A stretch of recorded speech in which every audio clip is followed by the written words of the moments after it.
pagi Bapak Ibu dikasih Tuhan, kita semua berbahagia, amin. Kita semua melimpah dengan sukacita, amin. Saya percaya kita semua diberkati Tuhan, kita melimpah dengan sukacita sebab Yesus ada di dalam hidup kita, amin. Saya undang kita semua bangkit berdiri, kita mau sama-sama mulai ibadah kita. Kita memberikan hati kita, hidup kita, pikiran kita, seluruh tubuh jiwa roh kita mau persembahkan kepada Tuhan pagi hari ini. Aku bersyukur kepadamu Tuhan, sebab kejadianku dahsyat dan ajaib. Ajaib apa yang kau perbuat, dan jiwaku benar-benar menyadarinya. Terima kasih buat anugerah, kasih karunia, buat hidup yang kau beri sampai hari ini. Dan biarlah Tuhan seperti firman-Mu berkata, jiwaku menyadarinya, benar-benar menyadarinya, bahwa aku hidup hari ini hanya karena Yesus, hanya karena kasih-Mu, hanya karena anugerah yang melimpah bagi kami. Terima kasih Tuhan, pagi hari ini Bapa, Engkau yang menjadi pusat penyembahan atas setiap kami Bapa. Pikiran kami, hati kami, mulut kami Tuhan hanya tertuju menyembah dan memuji kepadamu Yesus. Nama-Mu yang dimuliakan dan Engkau yang bertata di atas setiap puji-pujian kami. Di dalam nama Tuhan Yesus, di dalam nama Tuhan Yesus. Amin. Siap memuji Tuhan, amin. Hanya kepada Yesus kita percaya sebab Dia perlindungan dan kota benteng kita, amin. Sama-sama kita naikkan pujian ini. Padamu aku percaya. Terima kasih Tuhan. Kasih-Mu melimpah atas hidup kami.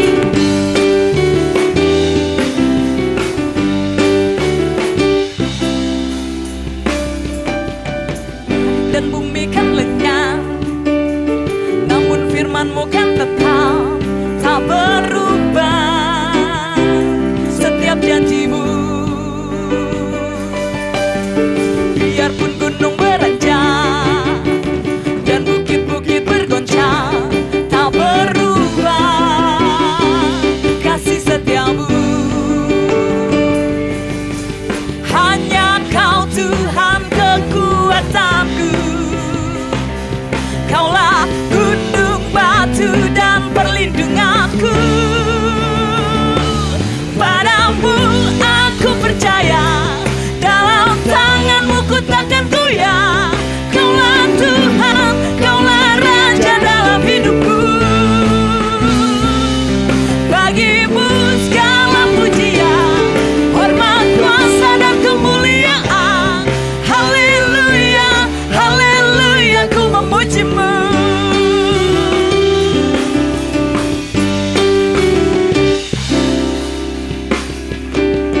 Langit dan bumi kan lenyap, namun firman-Mu kan tetap tak berubah. Katakan, yes, kami percaya Tuhan. Biarpun gunung beranjak dan bukit-bukit bergoncang, tak berubah kasih setia-Mu. Hanya Yesus, Engkau kekuatan kami Tuhan. Kaulah gunung batu dan perlindunganku. Padamu aku percaya, dalam tangan-Mu ku takkan goyah. Kaulah Tuhan, Kaulah Raja dalam hidupku. Bagi-Mu segala pujian, hormat, kuasa dan kemuliaan. Haleluya, haleluya, ku memuji-Mu. Langit dan bumi boleh bergoncang, tapi aku percaya janji-Mu ya dan amin. Sebab Engkau kekuatanku, Engkau perlindunganku Tuhan. Aku tak takut Bapa, sebab Engkau yang beserta denganku.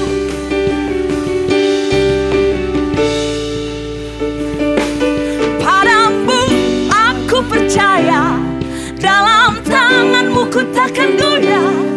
Kaulah Tuhan, Kaulah Raja dalam hidupku.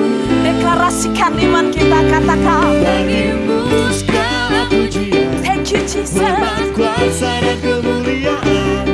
Haleluya, haleluya, ku memujimu. Jemaat katakan pujian ini padamu, hanya pada Yesus. Amin Tuhan. Kau Yesus, Yesus Tuhan. Bagi-bagi hormat, kuasa dan kemuliaan. Haleluya, haleluya, ku memujimu. Padamu aku percaya, dalam tanganmu ku takkan goyah. Kaulah Tuhan, kaulah Raja dalam hidupku. Bagimu segala pujian, hormat, kuasa dan kemuliaan. Haleluya, haleluya, ku memujimu pada Yesus. Aku percaya, Dalam tanganmu ku takkan goyah. Kaulah Tuhan, kaulah Raja dalam hidupku. Bagimu segala pujian, hormat, kuasa dan kemuliaan. Haleluya, haleluya, ku memujimu. Haleluya, haleluya, ku memujimu. Haleluya, haleluya, ku memujimu. Haleluya. Terima kasih Tuhan.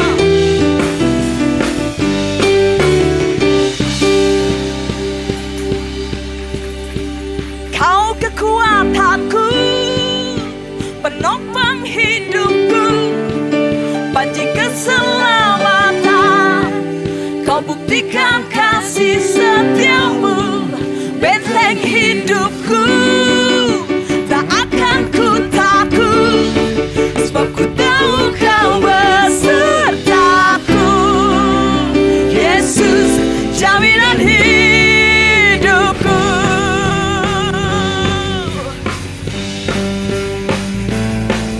Terima kasih Yesus.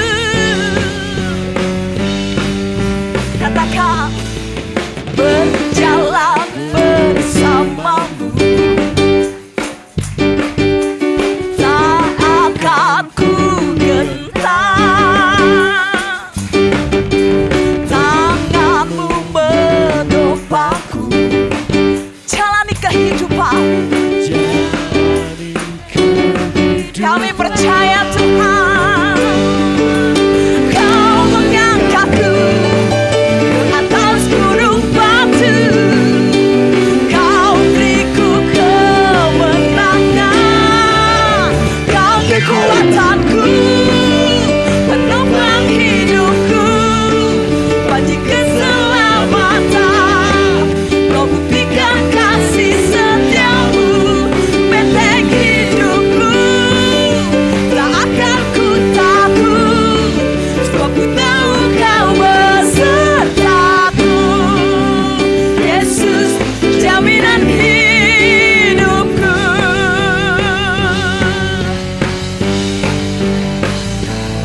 Kami mau berjalan bersamamu Tuhan.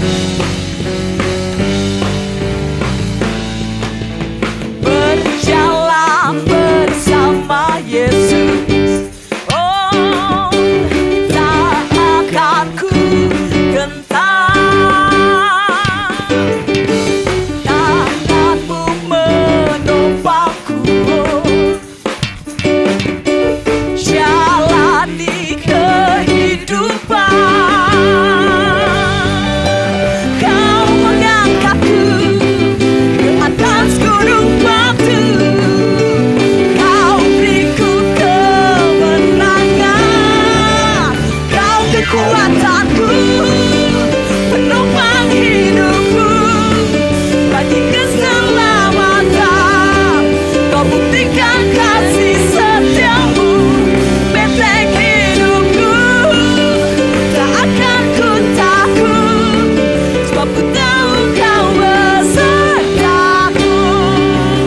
Yesus, jaminan hidupku.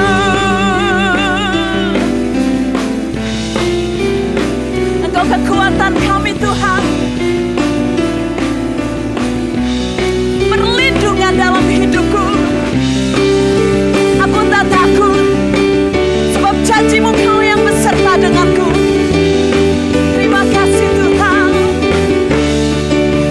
Kau kekuatanku, penopang hidupku, panji keselamatan. Kau buktikan kasih setiamu, benteng hidupku. Tak akan ku takut, sebab ku tahu Kau besertaku. Yesus, jaminan hidupku. Kau kekuatanku, penopang hidupku, panji keselamatan. Kau buktikan kasih setiamu, benteng hidupku. Tak akan ku takut, sebab ku tahu Kau besertaku. Yesus, jaminan hidupku. Terima kasih Yesus. Aku bersyukur Tuhan. Haleluya.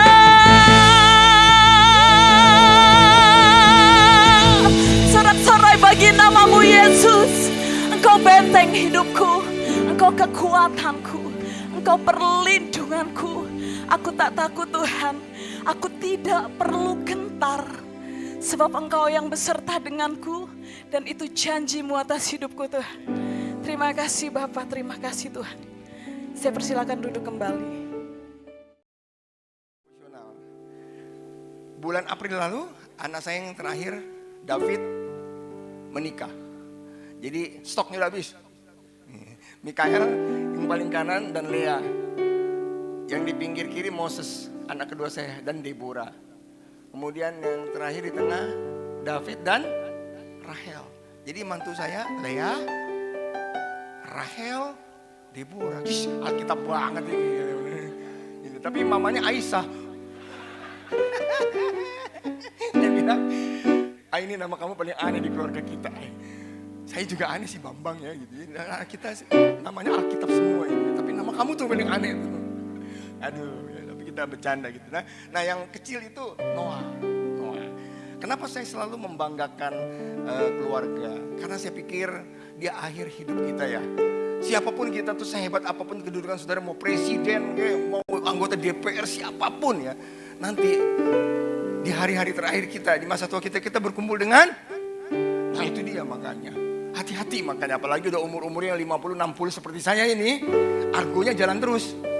Makanya yakinkan waktu kita ini berjumpa, menghabiskan waktu kita, bukan menghabiskan waktu kita, itu kita harus yakin dengan siapa, apa yang kita lakukan, ada buahnya enggak, berguna enggak buat kita untuk bisa lebih dekat kepada Tuhan, berguna enggak buat keluarga kita, ada cuannya enggak gitu kata orang dunia katakan. Kalau enggak adanya ngapain gitu ya, apalagi ngumpul kalau yang tidak ada gunanya. Nah, jadi saudara, ini yang makhluk kecil satu ini, Noah, itu bisa membuat saya dan istri saya itu seperti orang gila gitu. Ya, bisa buat kita begitu senang, bisa buat kita begitu sedih, bisa kayak ini janji-janji bisa saya batalin semua nih. Sama Aisyah juga gitu, pasien-pasien kadang-kadang bisa dibatalin itu. Kayak pasti istri saya kan pasien kecantikan ya. Jadi gara-gara ini anak kecil ini, dia sendiri juga mungkin nggak tahu kalau kita begitu ini. Hari ini Noah nginep di rumah. Waktu dikasih tahu Noah nginep, aduh rasanya nafsu makan berkurang. Mau makan malam juga rasanya yang ditungguin cuma siapa? Noah datang, ternyata udah jam 9 dia udah tidur, tapi nggak apa-apa. Yang penting ada Noah gitu ya, dititipin mama papanya lagi ulang tahun, mamanya ulang tahun, jadi family time. Yang saya mau sampaikan gini saudara, kenapa kok Tuhan menaruh rasa itu dalam kehidupan manusia, rasa cinta? Saudara, tiba-tiba waktu saya lihat cucu saya lagi tidur gitu, Tuhan katakan, kamu tahu ya, aku mengasihimu lebih dari itu. Kata saya, yang benar Tuhan. Iya. Bahkan aku rela mati bagi kamu di atas kayu salib. Jadi setiap kali saya melihat gitu, Tuhan ingatkan saya, Kalau kamu aja sama cucu kamu aja, berapapun harganya kamu bayar itu untuk bisa bersama-sama dengan dia. Kebersamaan itu ada harganya. Apalagi aku, kata Tuhan. Jadi kamu mengerti, kekristenan itu bukan agama. Christianity is not about religion. Tapi kekristenan itu about relation, hubungan. Makanya Tuhan itu bukan hanya bisa di teaching, preaching. Jadi bukan hanya bisa di preaching, tapi harus diajar, direflectionkan, diperjumpakan dengan kita. Tuhan itu mau memenangkan hati kita. Makanya saya nggak suka perdebatan Kristen itu di YouTube di mana ya, berusaha memenangkan. Karena saya tahu orang tuh nggak pernah bisa dimenangkan tuh jadi Kristen gara-gara perdebatan. Dan saya belum pernah dengar tuh, wah kalau gitu aku kalah deh, aku bertobat deh. Nggak ada. Tuhan tuh memenangkan hati kita. Slide berikutnya. Nah hari ini saya mau belajar begini, saudara sekalian.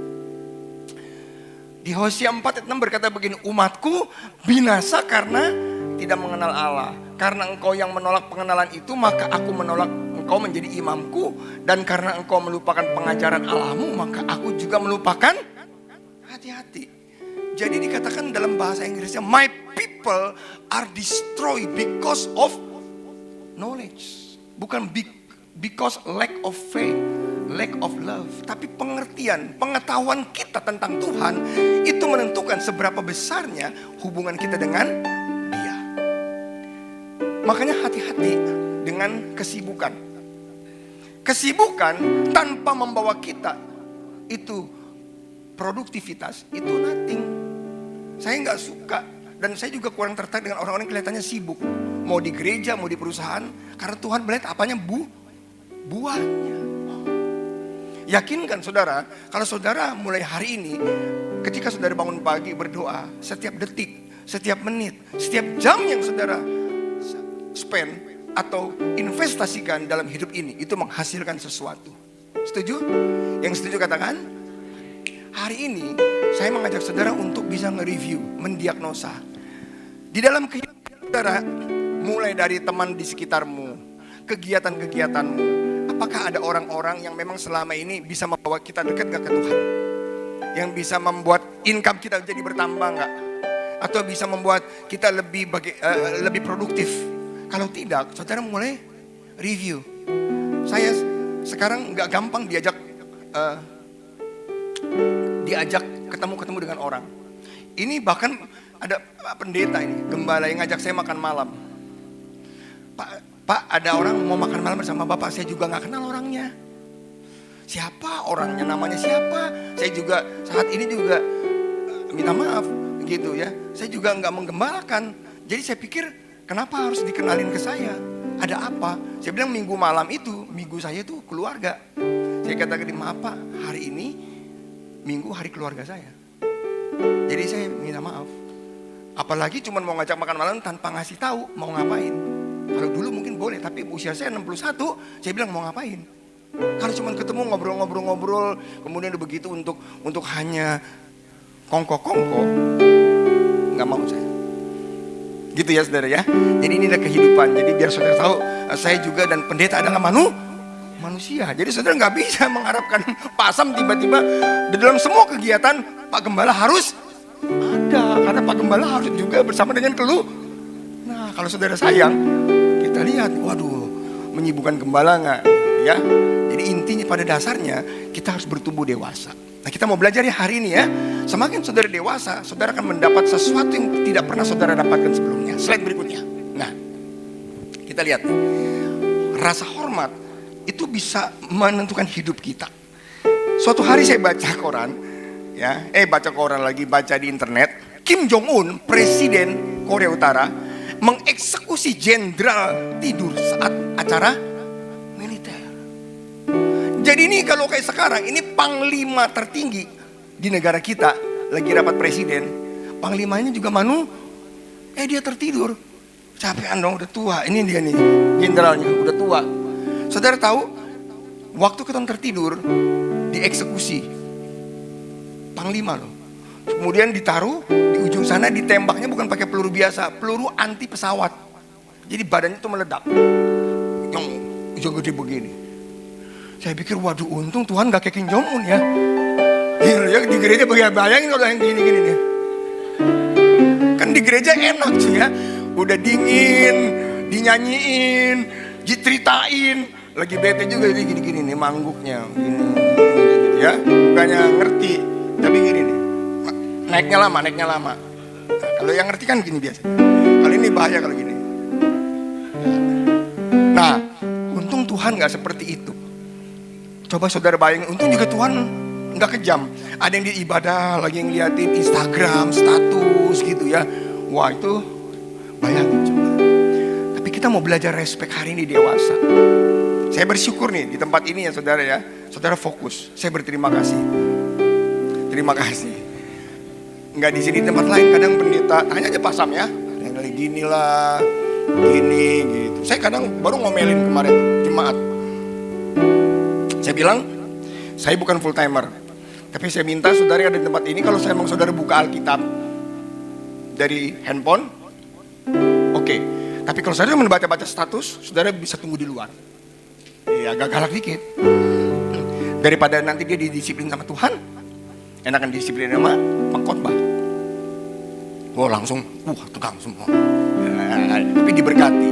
Nah, kita belajar dari peristiwa ini bahwa Tuhan juga menghendaki rasa hormat. Setuju ya? Dia kan Bapak, dia juga punya perasaan. Slide berikutnya. Ada 3 kata-kata yang saya minta saudara pelajari.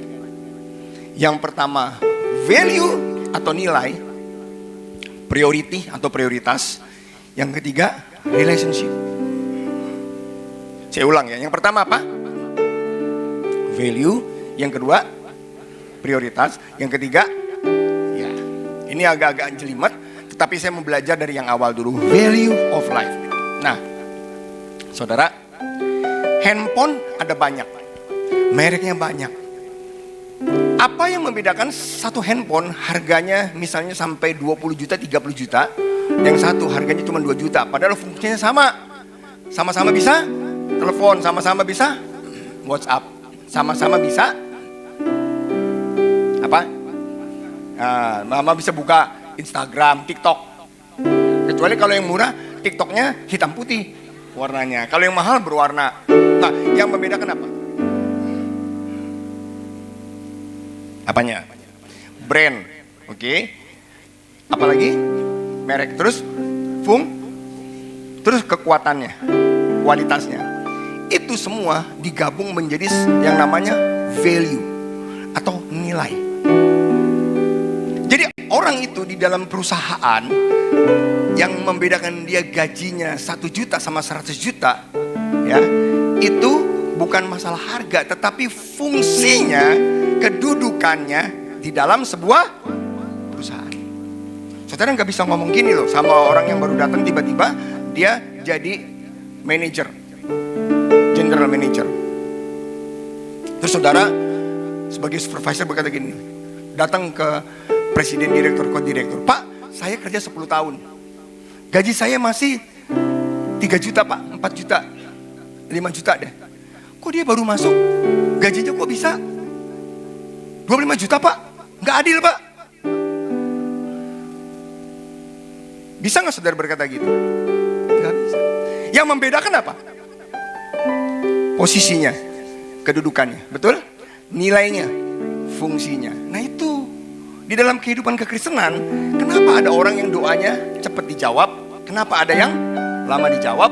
Ada yang selama jadi Kristen, sama-sama di gereja yang sama, mendengar khotbah yang sama, gembala yang sama, kemudian gereja yang sama, ruangan yang sama, tetapi setelah 3 tahun hidupnya apa yang menyebabkan? Ya betul, responnya, tapi hanya respon, kita harus juga bertindak. Artinya orang ini memiliki sesuatu.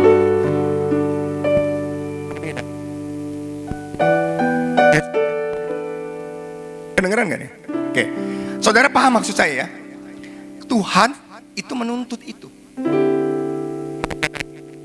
Kalau kamu tidak berbuah, maka kamu akan digunting dan dibuang. Atau kalau garam kamu tidak asin, kamu akan dibuang dan diinjak-injak orang. Pertanyaan saya, sudah berapa lama kita mengenal Tuhan? Apakah kualitas hidup kita berbeda atau sama saja? Kalau saya pribadi, di dalam kehidupan kekristenan kita, itu selalu ada yang namanya growing atau pertumbuhan. Jangan bilang Tuhan hanya memperhatikan hal-hal yang rohani. Wah Pak, saya baca Alkitab habis Pak 3 kali Pak tahun ini. Saya kemudian ke gerejanya dari 1 kali jadi 5 kali loh Pak. Kemudian saya itu sembayangnya dari 1 kali menjadi 5 kali. Betul, itu bagus. Pertanyaan saya, kualitas hidupnya gimana? Saya sebagai orang tua, saya tuh melayani Tuhan dari umur 14. Tahun 95, waktu saya pulang kemarin bersama istri kami udah melayani Tuhan, menjadi wakil gembala. Hampir 20 tahun lebih. Anak-anak melihat kami pelayanan di gereja. Pertanyaan saya, ketika mereka melihat orang tuanya, mereka berharap sesuatu enggak? Ya. Mereka bilang gini, Papa pelayan di gereja ketika aku sekolah, aku harus ada yang perhatiin. Ketika aku butuh sesuatu, aku mau nikah, ya aku butuh. Anak-anak kan gak mau tahu, kadang-kadang dia yang melihat bahwa selalu harus ada. Betul ya? Dan saya selalu berkata begini sama Tuhan, jangan sampai Tuhan saya melayani orang lain, ketika anak saya butuh sesuatu, mereka tidak bisa melihat figur Bapa di surga seperti apa yang dia lihat di saya. Makanya kenapa anak-anak saya hampir hari ini puji Tuhan tidak ada yang pernah kepahitan dengan Tuhan. Kemudian mereka lihat papa mamanya melayani di gereja sekian puluh tahun. Karena ketika mereka butuh, ketika mereka sekolah, ketika mereka mau nikah, mereka pacaran di saat tertentu, kami ada. Contoh, saya punya sebuah nilai. Ketika anak saya masuk TK, SD, SMP, SMA sampai kuliah, hari pertama harus saya antar. Sampai anak saya kedokteran, tiga-tiganya nih, pas udah lagi ini, hari pertama, saya biasa peluk dan saya cium dong. Terus dia bilang gini, bentar Pak. Apa sih? Ya, malu dong Pak, katanya. Udah. Gitu ya, Papa sayang kamu. Yang kedua juga gitu, yang ketiga juga gitu. Bentar Pak. Ketika mereka mau menikah, saya tanya, kamu kemudian mau menikah di tempat yang seperti apa? Kriterianya apa? Semuanya. Bukan berarti saya orang tua yang sempurna saudara, tapi saya berusaha karena anak kita itu melihat figur Bapa di surga. Harus ada ininya kan? Dia harus ada displaynya. Nah saya berdoa saudara di tempat ini, ketika nanti saudara melayani Tuhan ada di tempat ini, mulai hari ini saudara bernilai di mata Tuhan dan kita juga bernilai di mata keluarga kita. Yang setuju katakan amin. Nah slide berikutnya. Nah, kalau kita lihat seperti ini, respect itu dasarnya value, yang dindingnya priority dan atasnya relationship hubungan. Slide berikutnya. Nah yang pertama value, slide berikutnya. Nah dikatakan begini, Albert Einstein berkata begini. Salah satu orang yang jenius. Try not to become a man of success. Jangan berusaha untuk menjadi orang yang sukses dia bilang. Tetapi but rather try to become a man of value. Jadilah orang yang memiliki nilai. Saudara, uang 100.000. Kalau saya lecekin, dia tetap 100.000. Ya. Kalau saya buang, saya injak-injak. Nah, saudara jadi gak usah khawatir. Kalau kamu punya nilai dalam kehidupan, dimanapun sudah berada, di perusahaan baru kah, di tempat baru kah, saudara mau dilecak-lecak orang, nilaimu tetap sama. Suatu hari kamu akan ketahuan bahwa kamu pemimpin, kamu leaders. Nggak perlu kita membanggakan diri kita, sebab kita sudah punya nilai. Orang akan tahu, oh ternyata dia tuh nilainya pemimpin ya. Karena kita jelekin, kemudian kita omelin, kita ini juga orang baru, kita bully, dia cuma senyum. Ya, orang-orang yang nggak jelas, yang memberikan, yang menghina, membuli, kemudian tiba-tiba ngapain? Dalam hati kita itu bukan untuk sesuatu yang bisa kita perdebatkan, karena kita bernilai di mata Tuhan. Saudara punya harga di mata Tuhan. Engkau berharga di mata Tuhan. engkau begitu memiliki nilai di mata Tuhan. Nah, slide berikutnya. Saya mau mengajak saudara belajar mengenai firman Tuhan. Dikatakan gini, ya. Matius ke-13, hal kerajaan surga seumpama harta yang terpendam di ladang yang ditemukan orang lalu dipendamnya lagi. Oleh sebab sukacitanya pergilah ia menjual seluruh miliknya lalu membeli ladang itu. Demikian pula hal kerajaan surga seumpama seorang pedagang yang mencari mutiara indah. Setelah ditemukannya mutiara yang sangat berharga, ia pun pergi menjual seluruh miliknya lalu membeli mutiara itu. Saudara, kalau kita berbicara mengenai hubungan, berarti saudara dan saya harus memiliki apa? Hubungan berarti kita harus komunikasi. Saya nggak mungkin ada orang mau berkata gini, Dokter Bambang, aku ini belum kenal Pasam, aku pengen dong memiliki hubungan yang baik dengan dia. Ceritakan aja deh tentang pengalaman Dokter Bambang bergaul dengan Pasam, gimana sih orangnya? Ya saya ceritain dong. Tetapi lama-lama saya bosan juga. Kamu kalau mau mengenal lebih baik ke orangnya. Kamu gak bisa denger-denger doang. Jadi ada juga nih tipe-tipe yang pengen kenal Tuhan tapi cuma denger di zaman gini mendengar firman sampai pengen tes-tes gitu ya. Tapi giliran waktu mau mengenal Tuhan, baca firman Tuhannya males. Firman Allah katakan, kerajaan surga itu seperti sesuatu yang ditemukan, ya. Kemudian dia menjual seluruh hartanya. Pertanyaan saya, seberapa berharganya firman Tuhan, seberapa berharganya tuh kata-kata Tuhan dalam hidup saudara dan saya? Saudara nggak perlu angkat tangan. Berapa banyak di sini yang setiap hari, setiap pagi, waktu bangun pagi, saudara langsung baca Alkitab, saudara terus menanti-nantikan Tuhan? Itukah syarat yang saudara mau supaya memiliki hubungan yang dekat dengan Tuhan? Makanya Yesus ketika dia mau melakukan aktivitas pagi-pagi benar, dia udah pergi ke Bukit Zaitun, dia berdoa sekitar jam 3, jam 4. Setelah dia berdoa 2-3 jam, kemudian baru dia turun ke bawah. Dia berdoa dengan Bapa di surga 2-3 jam. Setelah itu masalah demi masalah hanya diselesaikan dalam waktu 1 menit, 3 menit, 10 menit. Karena Tuhan yang berjalan di depan dia melakukan perkara yang hebat. Bagaimana dengan saudara dan saya? Berapa lama kita menghabiskan waktu kita dengan Tuhan setiap hari? Makanya kadang-kadang saya selalu nasihati anak-anak saya, dengar nak, renungkan firman Tuhan siang dan malam, supaya engkau bertindak hati-hati sesuai dengan apa yang tertulis di dalamnya, supaya kemanapun engkau pergi engkau berhasil dan beruntung. Kalau kamu pintar kamu bisa berhasil nak, tapi beruntung, sorry, itu punya Tuhan. Kamu gak bisa ngalahin papa di dalam keberuntungan. Kalau kamu gak baca firman Tuhan dengan benar, kamu mungkin bisa lebih pintar. Bener pak, aku melihat seumur hidup papa, Tuhan begitu melakukan hal-hal yang baik-baik dengan papa.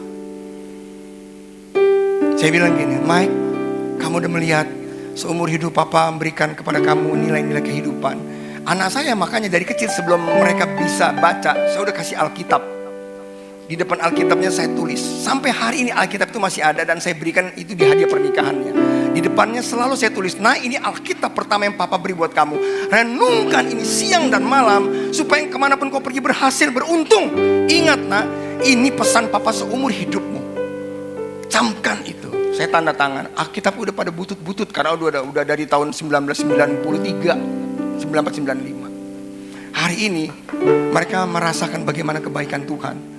Setiap hari sampai hari ini saudara, kadang-kadang saya masih tuntut mereka, gimana kamu, kan mereka masih pada sekolah spesialis nih, sibuk-sibuk semua. Tapi saya bilang, ingat ya, merenungkan firman Tuhan, kamu akan seperti pohon yang ditaruh di tepi aliran sungai yang menghasilkan buah pada musimnya. Kemanapun kamu pergi nak, apapun yang kau kerjakan kau berhasil dan beruntung. Iya pak, aku camkan itu. Saudara sekalian, tidak mudah untuk bisa sekolah di UI. Anak saya hari ini 4. Saudara kan bisa ngerti bahwa bagaimana saya terus kesaksian perkembangan hidup saya di tempat ini. Biar saudara ngerti, saya mengkhotbahkan apa yang saya alami. Dan saya mengalami apa yang saya khotbahkan. Sampai hari ini saudara. Hari ini saudara, saya dulu saya mau bangun satu rumah sakit aja ya. Kadang kita terus berdoa, berpuasa. Iya betul, tapi sekarang 2 tahun ke depan 67 rumah sakit akan kita bangun. dan duitnya sudah Tuhan sediakan. Jadi ada hal-hal yang kelihatannya kalau saudara menghormati Tuhan, visi yang Tuhan taruh dalam hidupmu akan dipermudah. Kita gak usah kepo, yang penting menyenangkan. Kan ada lagunya tuh, menyenangkan, senangkanmu. Terus hanya itu kerinduan, menyenangkan. Terus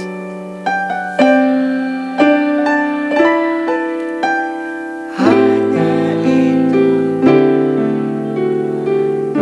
Bulan lalu saya dikirim sama presiden terpilih ke India. Kami hanya 2 orang. Saya ajak 1 staf ahli untuk mempelajari bagaimana supaya membuat harga obat murah di Indonesia. Waktu saya ke India, saya melihat kehidupan begitu sulit. Naik bajai aja, naik bajai nih. Di sini kan di belakang 2 orang, paling 3 orang yang di sana. Di depan 3 orang, di belakang 4 orang. Debu, aduh, di mana? Saya bilang, Indonesia, tanah airku. Aku beruntung Tuhan Yesus terima. Waktu saya ada di sana, saya cuma bisa menangis. Saya nangis, terima kasih Tuhan. Aku biji matamu. Gak pernah aku berpikir seumur ini Engkau mempermuliakanku demikian. Di tengah-tengah kemiskinan saya dijemput pakai mobil BMW.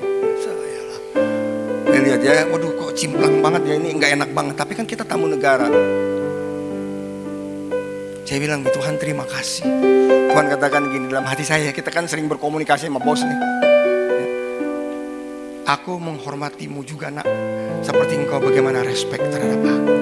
Jadi kemanapun saya pergi, kami tuh waktu itu bertiga, kami selalu mendapat pelayanan terbaik. Dia bilang, makasih bos, makasih bos, makasih bos, makasih bos. Bahkan sampai pulang di bandara pun, sat, tau udah beresin semua, tinggal ini semua. Dia bilang, wow, makasih Tuhan. Ini saya berikan kesaksian buat saudara, supaya kita mulai hari ini, to be or not to be. Melayani Tuhan sungguh-sungguh atau jangan sama sekali. Jadi Kristen yang sungguh-sungguh atau jangan sama sekali. Jangan buang-buang waktu saudara, jangan buang-buang waktu Tuhan. Yang setuju katakan amin. Saya berharap saudara di tempat ini menjadi Kristen-Kristen yang memberi dampak bagi masyarakat, bagi provinsi, bagi jadi orang yang bernilai. Ketika saudara keluar di tempat ini, pemerintah berkata gini, wah kalau kita nggak pakai orang ini kita yang rugi. Kita mau pakai dia untuk kemajuan Banten, kita mau pakai dia untuk kemajuan Citra Raya. Tunjukin bahwa kita bukan jago neon, tapi kita adalah orang-orang yang menjadi garam dan terang di luar sana. Saya baru makan malam sama duta besar India. Bagaimana kita berdiskusi, ternyata enak ya.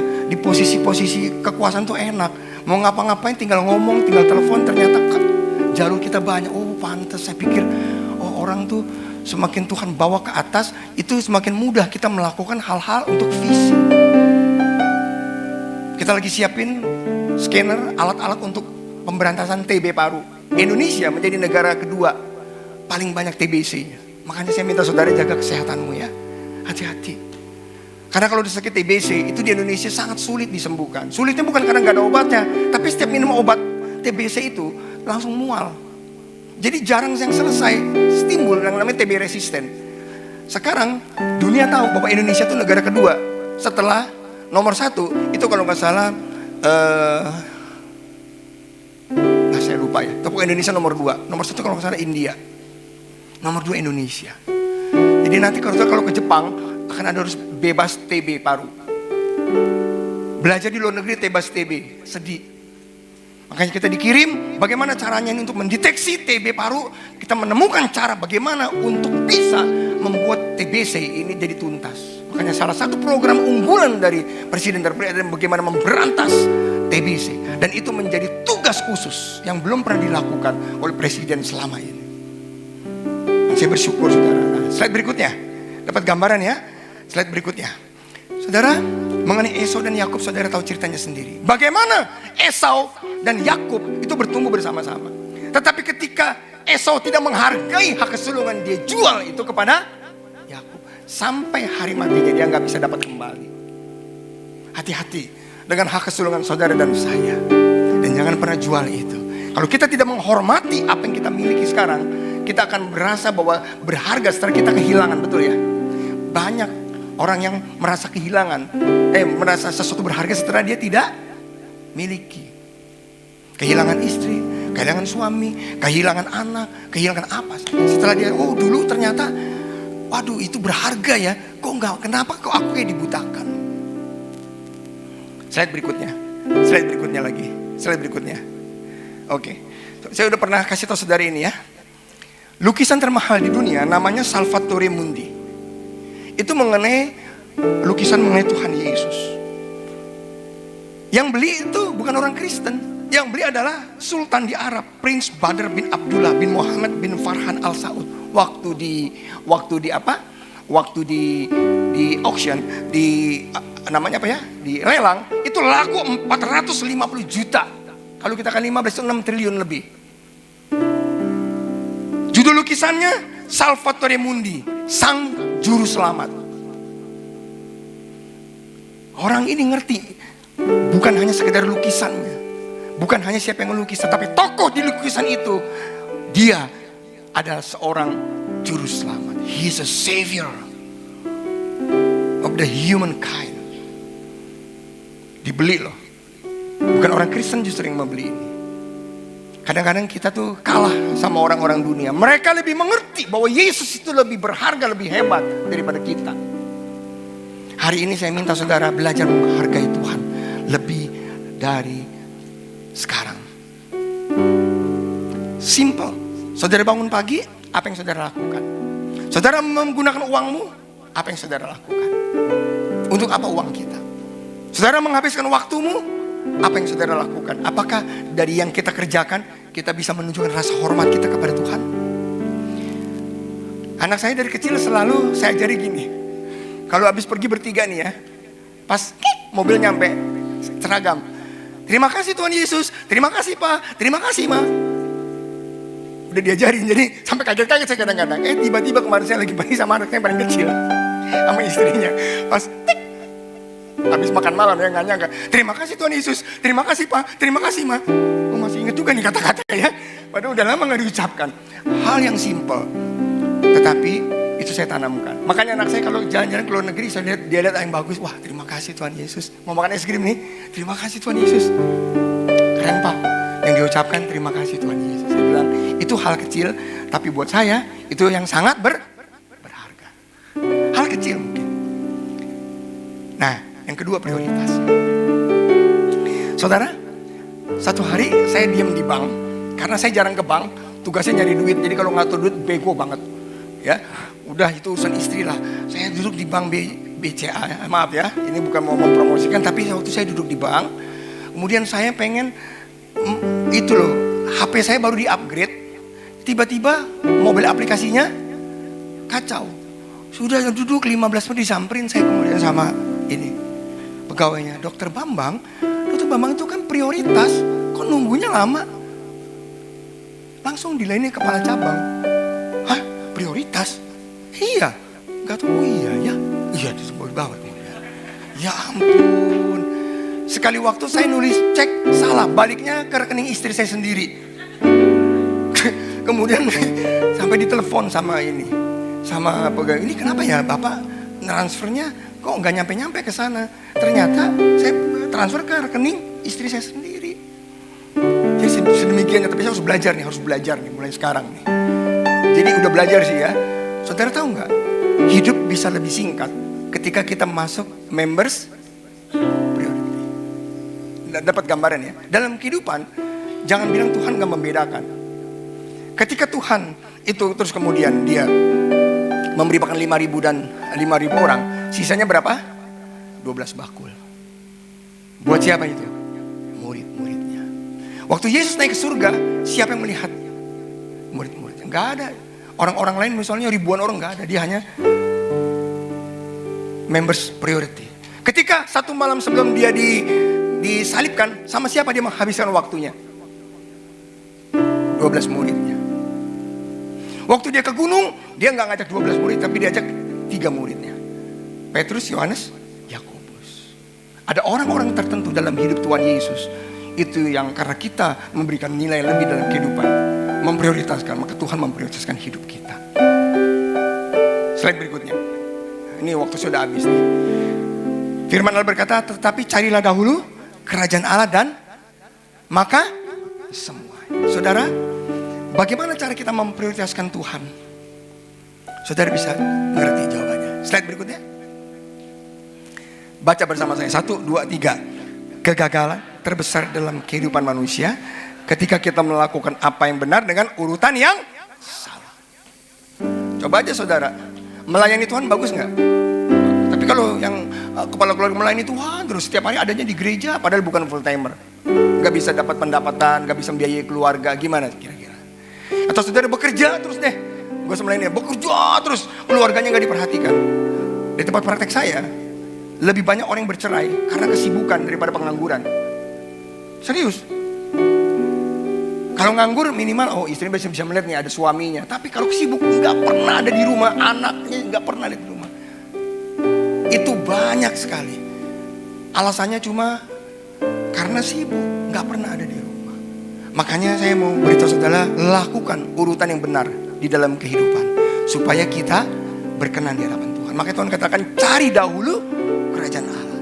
Kata-kata cari dahulu itu ada priority. Priority artinya apa saudara? Itu proton, pertama dan terutama, gak bisa diganti. Kayak Pancasila, sila pertama, ketuhanan yang itu pertama dan terutama proton, gak bisa dia ditaruh di nomor 5. Ke 1 dan harus yang pertama. Saudara ngerti maksud saya? Nah slide berikutnya. Ini dibuktikan di dalam firman Tuhan, bagaimana Maria dan yang ngundang itu sebetulnya Marta loh. Kita lihat ya, Lukas 10:38-42. Ketika Yesus dan murid-muridnya dalam perjalanan, tibalah ia di sebuah kampung. Seorang perempuan yang bernama Marta menerima dia di rumahnya. Perempuan itu mempunyai seorang saudara yang bernama Maria. Maria itu duduk dekat kaki Tuhan dan terus mendengarkan perkataannya. 40, sedang Marta sibuk sekali melayani. Ia mendekati Yesus dan berkata, Tuhan, tidakkah engkau peduli bahwa saudaraku membiarkan aku melayani orang sendiri? Suruhlah dia membantu. Siapa yang mengundang? Marta. Yesus menjawab, Marta, engkau khawatir dan menyusahkan diri dengan banyak perkara, tetapi hanya satu yang perlu. Maria telah memilih bagian yang terbaik yang tidak akan diambil. Terakhir, saya mau beritahu saudara ya, kegagalan kita sekerap kali bahwa kita nggak mengerti bahwa waktu Tuhan Yesus ada di dalam keluarga kita, kita harus ngapain, betul ya? Yang berbahaya waktu Yesus masuk ke keluarga kita, kita sibuk sendiri dengan menyenangkan Tuhan dengan hal-hal yang Tuhan tidak mau. Akhirnya kita gagal fokus. Tuhan katakan kamu cukup duduk diam, nggak usah kepo, aku mau bicara kepadamu. Makanya dalam Mazmur 23 dikatakan Tuhan gembala yang baik. Ia membaringkan aku di padang yang ada saatnya. Saudara, Tuhan minta saudara dan saya duduk diam, tenang, menanti-nantikan Tuhan. Justru Tuhan akan memberikan kekuatan ketika saudara bangun pagi, mulai cari Tuhan, bangun persekutuan yang benar dengan Tuhan. Itu jempol 2. Saat saudara duduk di bawah kaki Tuhan, urusan kita di luar udah Tuhan beresin semua. Yang terakhir, relationship, hubungan. Without respect, relationship are lost. Ini yang paling penting, saudara. Saya akan tutup ayat ini ya, saudara sekalian ya. Matius 22:37 berkata, kasih ya Tuhan Allahmu dengan segenap hatimu, segenap jiwamu, segenap akal budimu. Itulah hukum yang terutama dan pertama. Dan hukum yang kedua yang sama dengan itu ialah kasihlah sesamamu manusia seperti dirimu sendiri. Pada kedua hukum inilah tergantung seluruh hukum Taurat dan kitab para nabi. Saya ulang, ini yang terakhir. Ini kebenaran firman, jangan sampai kita salah. Yang pertama kita harus mengasihi siapa? Yang kedua, ulang, kasihilah sesamamu seperti kamu mengasihi. Ingat ya, kedua mengasihi siapa? Yang ketiga baru. Jadi di dalam hal ini aja pengajaran ini kita salah, gagal fokus. Akhirnya kita pikir kita hanya mengasihi Tuhan dan mengasihi sesama. Diri kita nggak perhatikan. Nggak heran saya, banyak orang yang melayani Tuhan nanti sakit, nggak pernah mau check up misalnya, nggak pernah mau minum vitamin, sakit nggak perlu minum obat. Suatu hari ada anak muda ketika tahun 2000 datang ke saya, 2001, ketua youth waktu itu namanya, kita masih Betani di kota. youth-nya itu udah ribuan. Suatu hari ini saya juga gak ngerti kenapa terjadi. Dia datang ke saya, dia, Dokter Bambang, aku ternyata kemarin waktu di Singapura didiagnosa ada tumor, tapi masih kecil loh. Terus dokter harus ganjarin aku operasi. Nah terus gimana? Tapi aku percaya Tuhan bisa menyembuhkan. Setuju, kita doain. Tapi setelah selesai doa saya bilang gini, dengar, tapi satu lagi, Tuhan bisa bekerja melalui siapa aja. Yang penting sembuh, betul ya? Dokter juga Tuhan cipta untuk merawat. Tetapi intinya kenapa kamu sakit, kamu harus tanya sama Tuhan. Mungkin karena kamu kecapean, pelayanan terus-terusan, atau bekerja juga, atau gak bisa ngatur waktu. Yang mana saya gak tahu. Atau kamu juga, karena dia bukan full timer, dia juga anak muda yang kerjanya bagus, jadi mungkin kecapean apa, nggak teratur pola makannya, kemudian nggak ini kerjanya juga, tapi dia masih semangat dari Tuhan. Nah melalui kejadian ini biasanya ada goalnya, Tuhan maunya apa, bukan hanya sekedar kesembuhan, tetapi goalnya ini apa, tujuannya apa. Sebab kalau kita nggak mengerti maksudnya itu terjadi, maka kita akan gagal, paham ya? Kayak orang datang ke saya misalnya penyakit darah tinggi, hiperkolesterol, yang saya kasih obat hiperkolesterol, tetapi bukan itu. Intinya atur pola. Jadi waktu dia berdoa minta didoain saya, bukan saya doakan kolesterolnya, yang saya doakan apa? Supaya dia menguasai pola makan. Kalau dalam nama Yesus hiperkolesterol sembuh. Roh hiperkolesterol, emang ada itu roh hiperkolesterol? Nggak ada kan? Sembuh, nggak ada. Tetapi yang saya doakan Tuhan kuasai pola makannya. Goalnya benar. Nah apa yang terjadi dengan anak muda ini? Saya bilang kamu jangan ngatur Tuhan. Tuhan bisa bekerja dengan segala cara. Ya oke, Dokter Bambang. Tapi apa yang dia lakukan, dia gak dengar nasihat saya. 6 bulan kemudian waktu dia datang ke saya lagi udah stadium 3. Apa dia gak berdoa? Dia berdoa. Apa dia gak baca Alkitab? Dia baca Alkitab. 3 bulan kemudian atau 6 bulan kemudian pass away, meninggal. Siapa yang disalahin?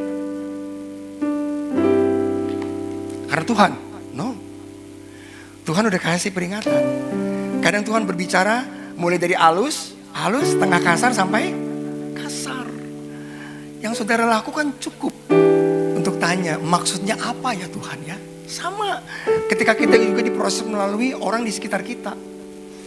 Yusuf waktu dia itu dijebloskan ke sumur, waktu dia kemudian dibuang ke Mesir, ke rumah Potifar, ketika saudaranya datang, saudaranya ketakutan kan? Yusuf beranggapan gini, ini bukan urusan kamu dengan aku. Ini urusan aku dengan Tuhan. Makanya dia bilang, kamu gak usah takut. Sebab Tuhanlah yang mengirim aku ke sini. 2 kali dia katakan Tuhanlah. Yusuf bisa kabur dari Mesir. Dia bukan orang bodoh. Dia orang pintar kan. Tetapi dia tidak lakukan itu. Karena dia beranggap ini urusan aku dengan Tuhan. Kalau ada penyakit jangan cepat-cepat. Wah ini serangan balik, ini serangan balik. Balik apa? Wah ini kemudian roh jahat. Yang mana yang jahat? Jangan-jangan ini karena kegagalan kita untuk bisa menjaga tubuh kita. Bukankah tubuh kita adalah bait Allah? Ibadah yang sejati adalah ketika kita mempersembahkan tubuh kita. Betul kan? Saudara paham hari ini? Hubungan itu rumit, complicated. Semakin kita memiliki hubungan yang dekat dengan istri kita, kita nggak boleh salah ngomong, betul nggak? Betul ya Pak ya? Saudara tahu di sini kan? Coba kalau kita ngomong, kita dikatain gini deh sama istri orang lain, goblok Dokter Bambang nih. Saya bisa bilang, ih siapa sih?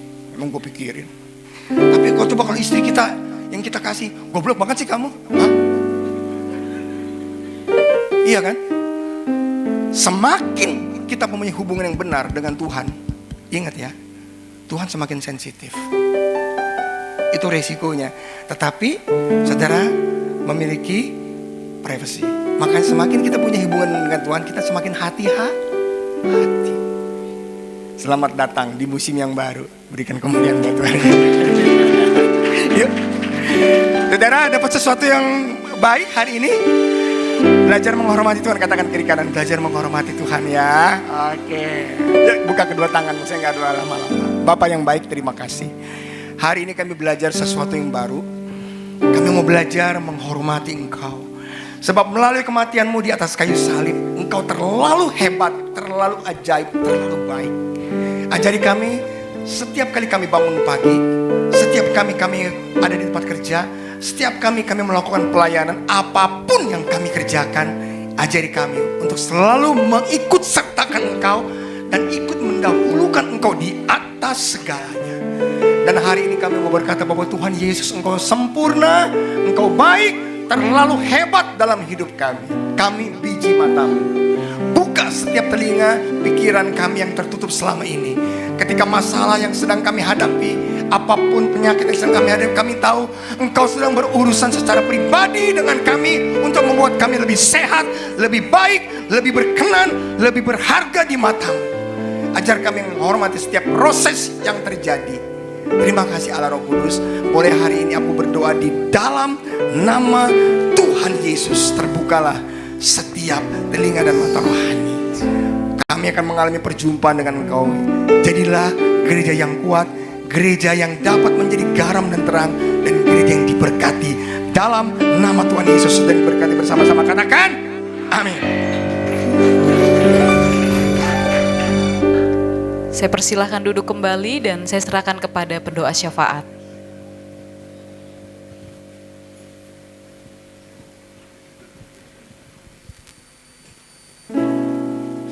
Mari kita berdoa. Tuhan Yesus, terima kasih Bapa. Kalau pagi hari ini kami belajar tentang the law of respect kepada Engkau Bapa.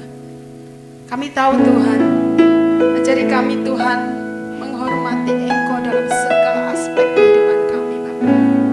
Kami bersyukur Tuhan, pembelajaran pagi ini membuat kami Tuhan melihat bahwa kami harus menyadari akan nilai hidup kami.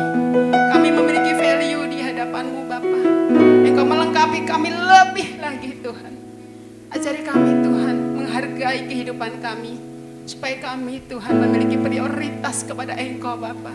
Prioritas sebagai segala satu-satunya yang terbaik dalam hidup kami Bapa. Kami tahu Tuhan dunia menipu kami dengan segala kesibukan kami Bapa. Tapi pagi ini kami belajar Tuhan memiliki prioritas yang terbaik karena kami ingin menghormati Engkau. Karena kami mau Tuhan memiliki hubungan yang baik dengan Engkau Tuhan. Karena kami mau Tuhan terhubung dan terus terhubung dengan Engkau. Karena tanpa terhubung dengan Engkau kami hilang. Tanpa terhubung dengan Engkau kami akan binasa Bapa. Terima kasih Tuhan.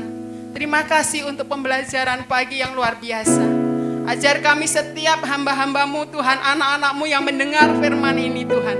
Untuk kami menghormati Engkau di atas segalanya. Ajar kami menghargai apa yang Tuhan beri dalam hidup kami. Terima kasih Bapa. Terima kasih berkati Dr. Bambang Tuhan. Lewat pelayanannya, lewat apa yang disampaikan oleh hamba-Mu, kesaksian hidupnya menjadi berkat bagi setiap kami Tuhan. Engkau memberkati Dr. Bambang, istri, anak, menantu, bahkan cucunya. Diberkati hamba-Mu dimanapun hamba-Mu berada. Engkau akan memakai hamba-Mu lebih lagi Tuhan. Dalam dunia kesehatan, di dalam pemerintahan yang akan ke depan Tuhan. Engkau campur tangan Tuhan. Engkau memakai hamba-Mu luar biasa. Berikan kekuatan kesehatan, sukacita dan damai sejahtera mengalir dalam kehidupan hamba-Mu. Terima kasih Bapak, terima kasih untuk pagi yang luar biasa ini. Untuk mengingatkan kami semuanya Tuhan, berharga di mata-Mu.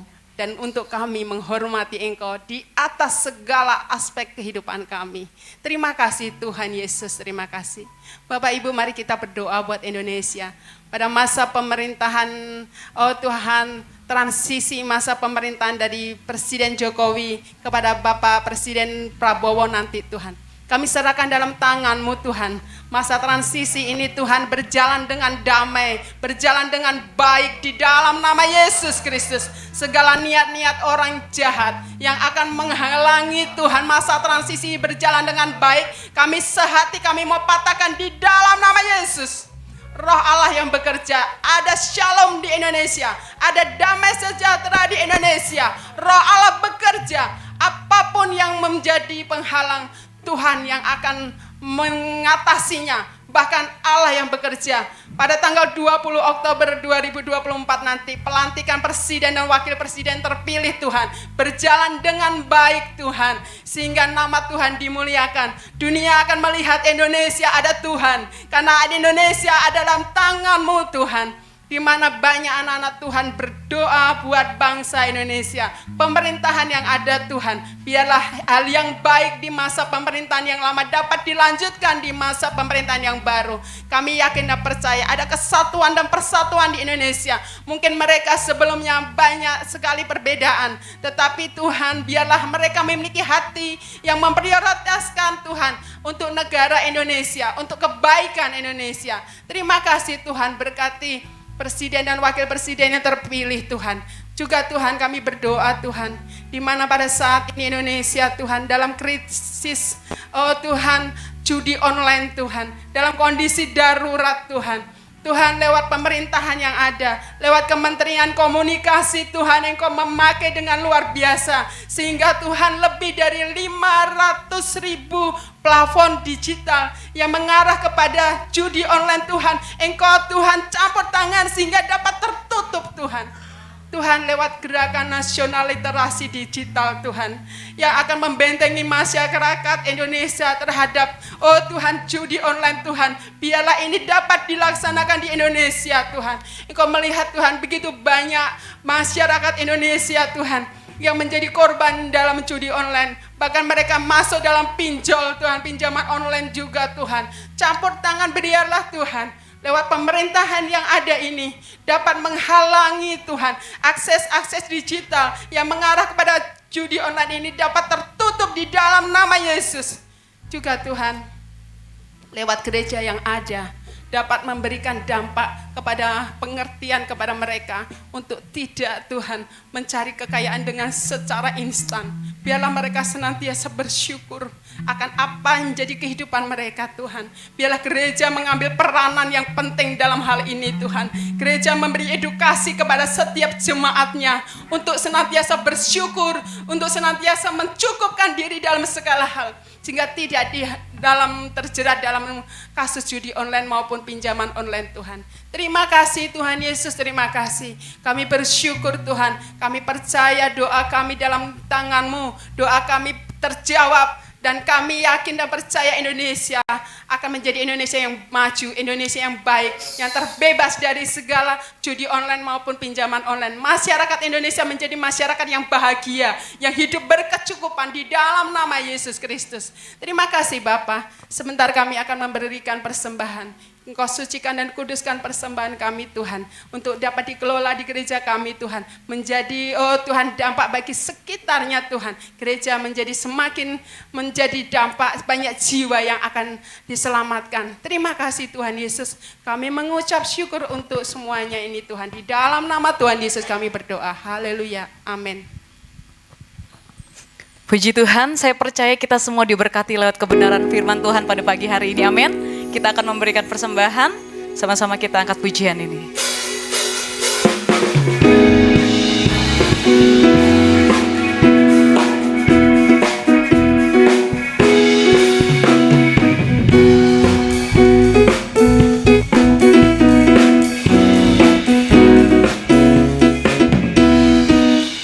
Takkan ku izinkan ketakutan, karena imanku pada Yesus Tuhan. Tak ada alasan tawar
tangan bagi Tuhan kita yang sudah memberkati kita. Terima kasih Dr. Bambang.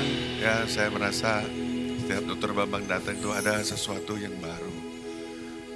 Kadang-kadang kita harus dengar ulang lagi ya. Di YouTube memang selalu ada. Terima kasih Dr. Bambang ya. Ada banyak yang kita ya karena sibuk terlupakan. Ada yang begitu sangat penting hari ini. Jadi ada kuasa waktu kita respect, waktu kita menghormati Tuhan. Dan juga di keluarga dan juga di pekerjaan. Ada banyak dampaknya. Jadi hari ini kita dilengkapi. Beri tepuk tangan lagi, Tuhan baik. Tuhan baik buat gereja di tempat ini. Puji Tuhan. Mungkin ada Bapak Ibu Saudara yang baru kali ini hadir. Kami ingin mengenal, kalau ada silakan angkat tangannya. Kalau ada? Ada? Angkat tangannya kalau ada? Ada ya? Beri salam saja ya. Selamat datang Ibu ya. Kalau baru kali ini hadir. Kalau belum ada gereja yang tempat tetap beribadah, silakan tetap ibadah di tempat ini. Puji Tuhan. Wow, luar biasa. Ada banyak yang kita perlu kerjakan ya, terutama di keluarga, di pekerjaan, bahkan dalam pelayanan lebih-lebih lagi. Yuk kita berdiri semua, kita mau mengucap syukur dan menerima berkat Tuhan. Katakan pujianku mau selalu bersyukur kepadamu Tuhan, anugerahmu mempesonaku. Terima kasih Tuhan, Kau baik. Mau selalu bersyukur kepadamu Tuhan, anugerahmu mempesonaku. Selalu dan selalu kau angkat hatiku, kau membuatku berharga di matamu. Mari bersyukur. Mau selalu bersyukur kepadamu Tuhan, anugerahmu mempesonaku. Selalu dan selalu kau angkat hatiku, kau membuatku berharga di matamu. Oh, Kau membuatku berharga. Kau membuatku berharga di matamu. Terima kasih, Kau baik. Kau membuatku berharga di matamu. Bapak surgawi, kami bersyukur. Kau baik bagi kami. Kami beruntung pada saat pagi hari ini boleh mengikuti ibadah yang luar biasa. Kau melawat kami, Kau sudah pakai hamba-Mu untuk menjadi berkat besar bagi kami sekalian. Sebentar kami akan pulang tinggalkan tempat ini. Biarlah Kau menyertai kami. Oh, hari ini bahkan seminggu ke depan, bahkan selama-lamanya. Karena kami perlu tuntunan-Mu, kami perlu lawatan-Mu, kami perlu ya Tuhan melakukan apa yang Kau mau. Kuatkan, teguhkan kami. Kami rindu mengasihi Engkau lebih lagi. Oleh sebab itu saat ini saat Engkau memberkati kami sekalian. Mari kita angkat tangan, karena kita berharap bersadar dan merindukan kasih Allah. Saudaraku kasih dalam Kristus, Tuhan memberkati engkau, Tuhan melindungi engkau, Tuhan menyinari engkau dengan wajahnya dan memberikan engkau kasih karunia. Tuhan menghadapkan wajahnya kepadamu dan memberikan engkau damai sejahtera. Marilah ke rumah tanggamu masing-masing, terima dan bawalah segala berkat yang besar, yang sempurna dari Bapa di surga. Kasih sayang dari Tuhan Yesus yang berlimpah. Bahkan bimbingan pimpinan Roh Kudus buat kita cakap sanggup melakukan tugas-tugas yang dipercayakan. Baik di keluarga, di rumah tangga, di pekerjaan, di pelayanan. Dimanapun Tuhan tempatkan. Terima semua itu dengan sukacita. Dalam nama Tuhan Yesus kami berdoa. Yang diberkati semua katakan amin, amin. Dengan satu pujian saya akan menyalami Bapak Ibu Saudara.